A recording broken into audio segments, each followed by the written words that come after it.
Hello, everybody. Welcome to the Teach Different podcast.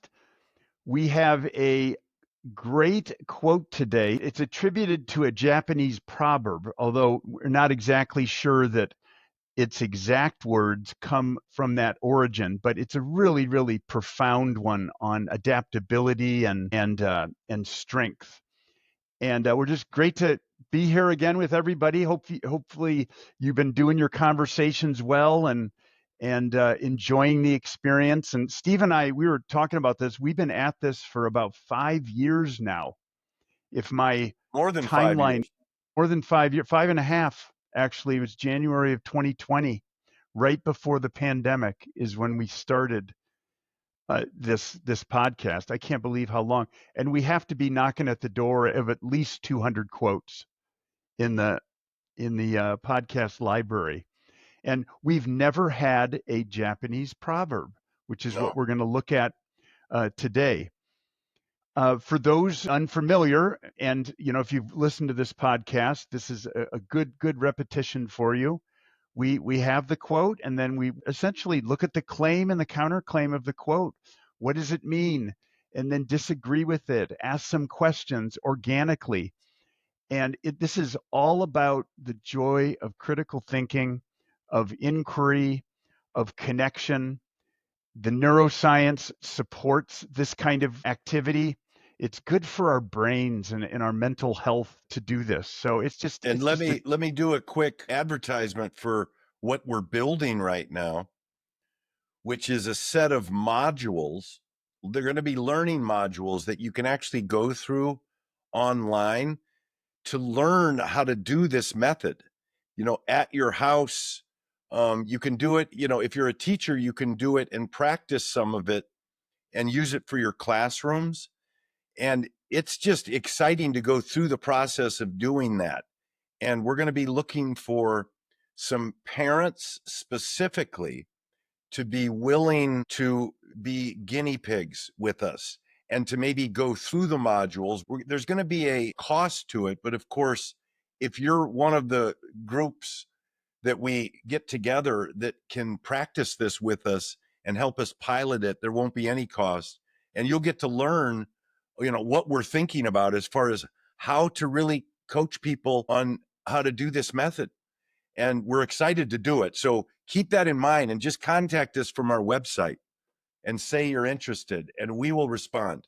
Yeah, and we're classroom teachers, and what started as a tool for classroom instruction, we're realizing is applicable to parents and the community at large. It's pretty humbling and amazing the power of conversations and how It's much people character. appreciate it. It's It's amazing. character building, and Yeah, that's needed for all the young people. Have the chance to express like really big ideas and critically think. And anyway, just to go on this a little bit. It's a skill. This is not something that comes naturally. You have to work at this. It's like a muscle, but it's so important. And like a muscle, you need to work it out. And the more you work it out, the more natural it is. And I think it's a very, very underutilized, underappreciated skill in society. And that's why we exist, to help people have better conversations every day. That's why we're here. Are we ready? Japanese proverb. Now, as I mentioned, this exact quote does not appear in any Japanese literature, but it's often associated with Japanese aesthetics and philosophy. And so it shows up in their list of proverbs. Here we go. I'll read it a couple times. And this is one, Steve, we need to read throughout the podcast to make sure that we remember it. The bamboo that bends is stronger than the oak that resists. The bamboo that bends is stronger than the oak that resists.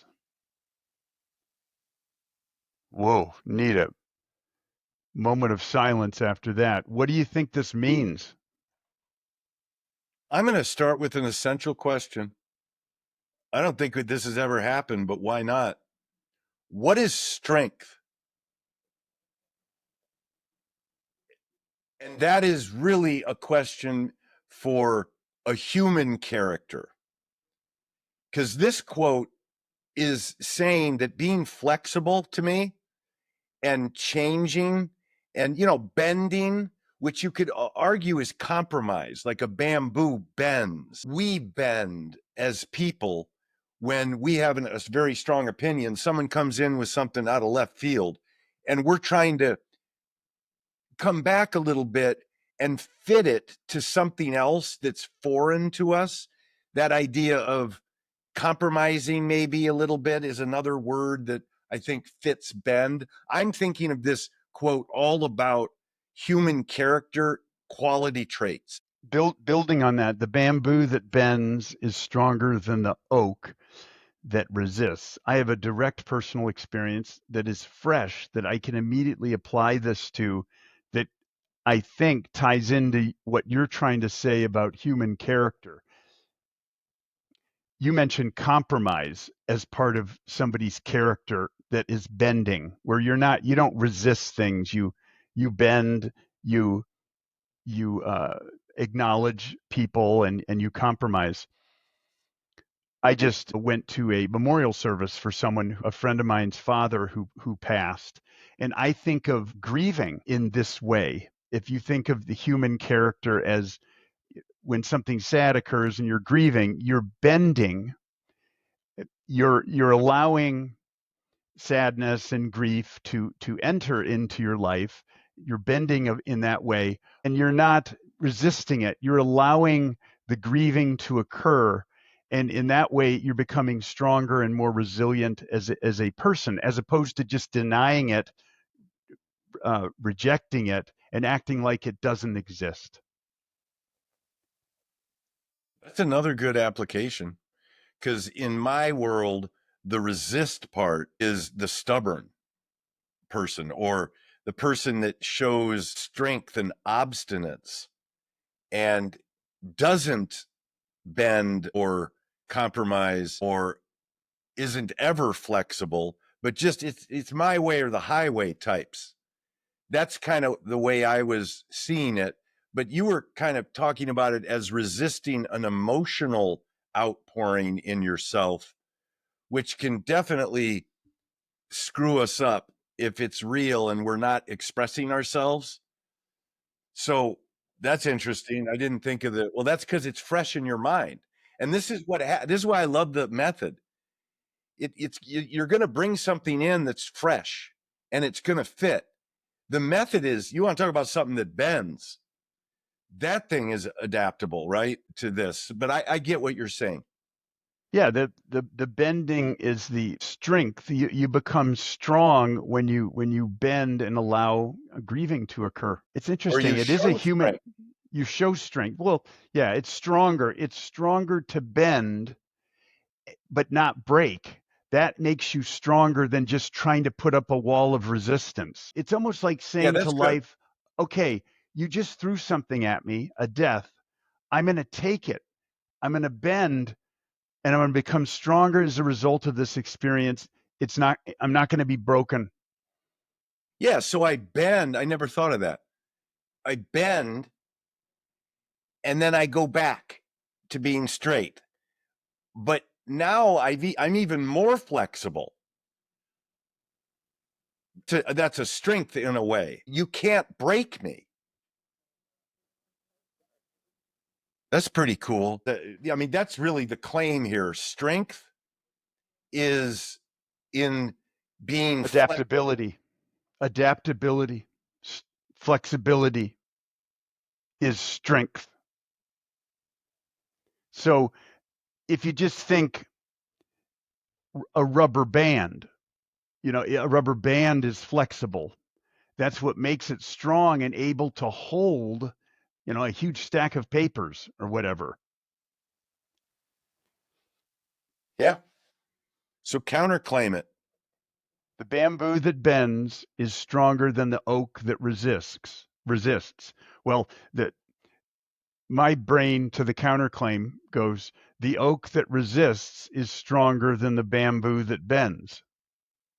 Right. And I don't know why, but I just had in my head a car that went off the road and it ran into a bamboo I don't know, is it a bamboo field?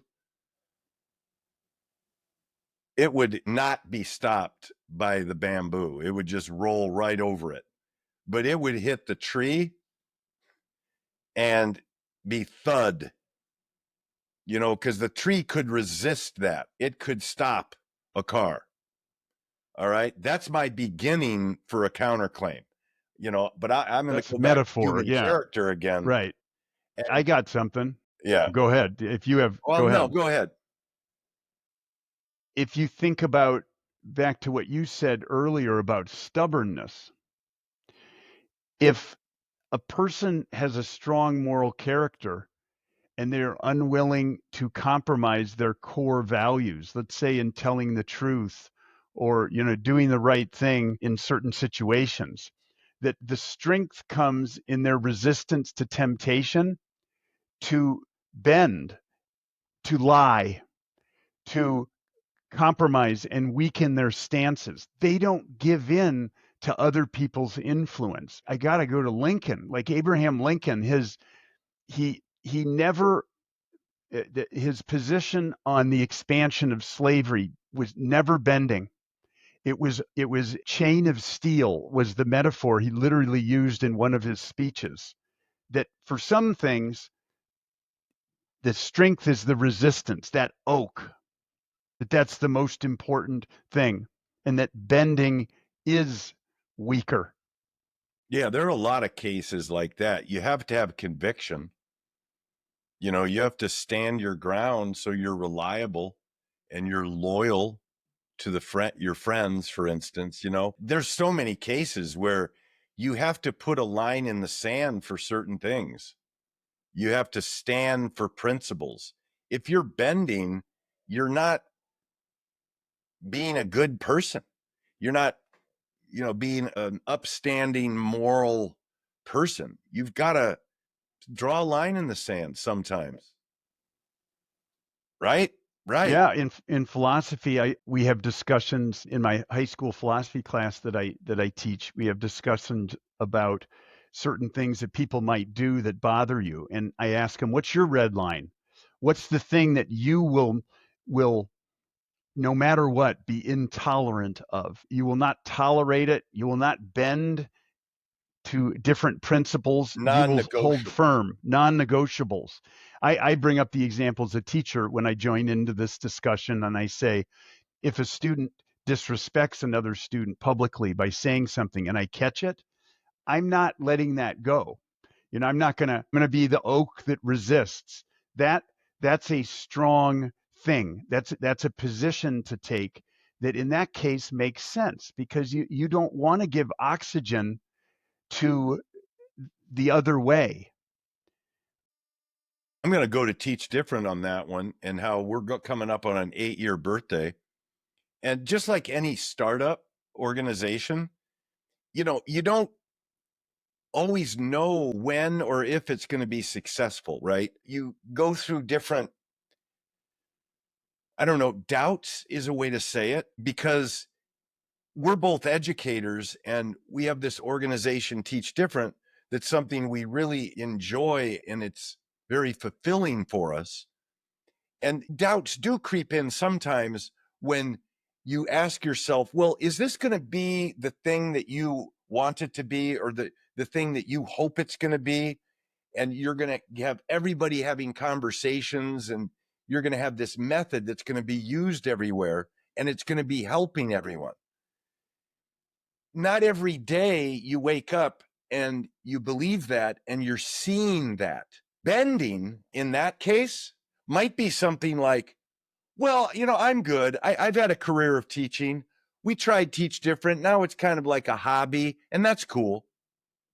I mean, I'm not going to overreact to it not becoming as big as I thought it was going to come or become. And that's actually something I have not been bending on. I am committed to it becoming big. And every time a doubt would seep in, I'm just going to route it out. There's no need for that. It doesn't fit anywhere. I'm just going to basically put it out of mind, wake up the next day. All right, next. What am I going to do for this thing? So that's kind of a stubbornness, a little bit, right? To have ambition, I guess, for something, and to Yeah, to have a see, belief. just maybe it's just to see a belief through, to see an idea through. You could apply that to a sports team. The oak that resists would be never settle for anything less than a championship. Don't bend and think that, oh, well, we got to the conference finals. It was a perfectly good year because we reached our potential. No, that the goal becomes your oak that resists. And ultimately, going with the counterclaim, that is stronger than the bamboo that bends. Because if you don't have that fixed star in your head, that fixed goal, then you'll always succumb to being second best in everything. You'll always justify and rationalize your lack of success. There you go. Because that's a way of bending. When you justify your lack of success, you say, I didn't really want it that bad. So I'm just going to move on to something else. That's just like me when I got cut from the basketball team in middle school. I just pretended like I didn't care about it. That was my way of bending. And that's dangerous. Not dangerous, but that's not healthy on some level.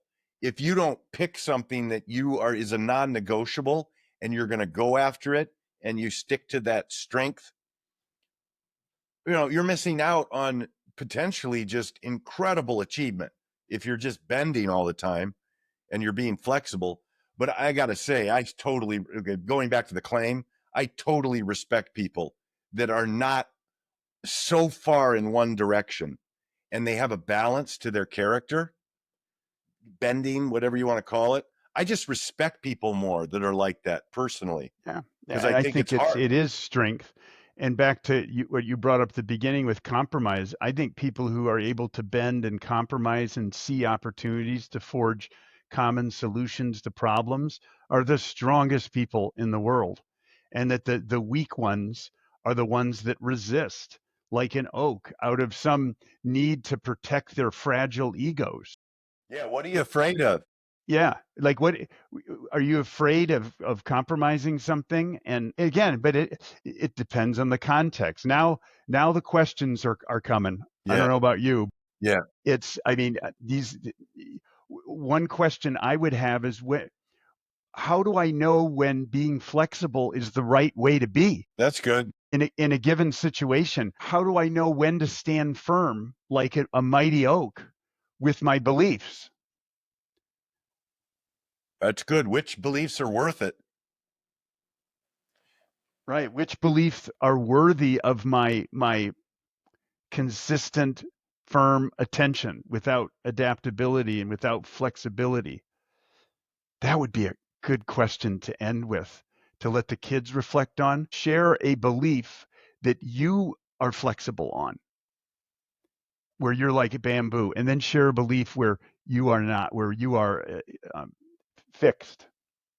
That would be a good follow up, good Yeah. And that reflection. again is only one place you could take this, right? The human character quality part of it. I mean, I started out with it.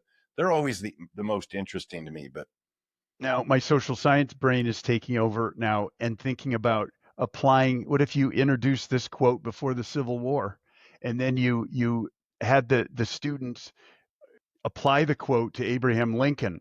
Was he more like bamboo or an oak? When was he like a bamboo? When was he like an oak? Why? Maybe that'd be a little bit of a higher level one, maybe in a high school class, but it's so important to connect these quotes to curriculum. If you're in a teaching setting, it's a wonderful way to reinforce the themes in these conversations. definitely. And those ideas are going in these modules that we're creating, these learning modules. Lincoln, real quick, you remember his famous quote, I'm a slow walker, but I never walk back? That to me is a combination of potentially being bending, but also being strong and being rigid. Because if you're going slow, walking slowly, that is a way of saying you're not in a rush to get anywhere. You're flexible, you're adaptable, I don't know. I'm kind of reading it into it a little bit, but I never walk back is a non-negotiable. And And that's, he was really impressive with that. He had very strong convictions, yeah. but he also was very open-minded. Remember his public relations baths he would have at the White House, where he would just invite in anyone from the North or the South, and they would just vent, and he wasn't afraid of that. He made himself available for them emotionally. That's an example of bending, in my opinion, because it would have been easier to shut them out. Another question, how do I live a life of balance between flexibility and, I'm looking for the word, uh, uncompromising. How do I live a life of compromise, but yet not compromise my strongest principles? There's so many spin-offs here. I'm thinking for a younger crowd, if you worked with this in the elementary setting, maybe the way to ask the question at the end is, what's your bamboo? What's bamboo in your life? Keep the metaphor going with the younger kids. It might be a little bit more of an appealing way to think about this. What's Yeah, your that's oak? good. Draw a picture. This could be artistic too, which is interesting how some of these quotes could be moved in A that lot of direction. times it comes from the East. It's some of the quotes that use like nature examples, Native American quotes as well. They're very rich Yeah. with seeing connections in nature. And I love trying to translate them to who we are as people. And Confucius. You meant out east, like, yeah, yeah, not like New York. right. Well, this is great. I mean, love this quote. The bamboo that bends is stronger than the oak that resists. A Japanese proverb that really is just indicative of Japanese aesthetics and philosophy. Very provocative. This could be used in any setting. Love this. Send us an email. Just contact us off the website if you're interested in piloting these modules I've been referring to, and you're a parent that's homeschooling, or you're thinking of doing it, or you have a friend that's doing it. We're looking for people that are just like the method and want to see how it can work in a home environment. That's it. Yeah. And this would be a great one to do with your kid. This would span different ages. Great. All right. Thanks, everybody. And looking forward to the next episode, which will be here sooner rather than later. Take care. Bye bye.